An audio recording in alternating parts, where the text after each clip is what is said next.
If you're encountering the CS2 Cloud Save Error 2025, follow these steps to troubleshoot and resolve the issue effectively. Step 1. Check internet connection. Ensure that your internet connection is stable and functioning properly. A weak or intermittent connection can cause issues with cloud saves. Step 2. Verify game files. Open your game client and navigate to the game library. Right-click on CS2 and select the option to verify the integrity of game files. This process will check for any corrupted files and replace them. Step 3. Update gaming client.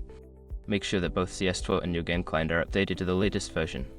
Updates often include bug fixes that can resolve cloud save issues. Step 4. Check cloud save settings. Go to the settings menu of your game client and ensure that cloud saving is enabled for CS2. Sometimes, this setting may be turned off, preventing saves from syncing. Step 5. Restart gaming client. After performing the previous steps, restart both the game and the game client.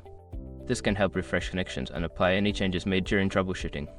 By following these steps, you should be able to resolve the Cloud Save Error 2025 in CS2. If the problem persists, consider reaching out to customer support for further assistance.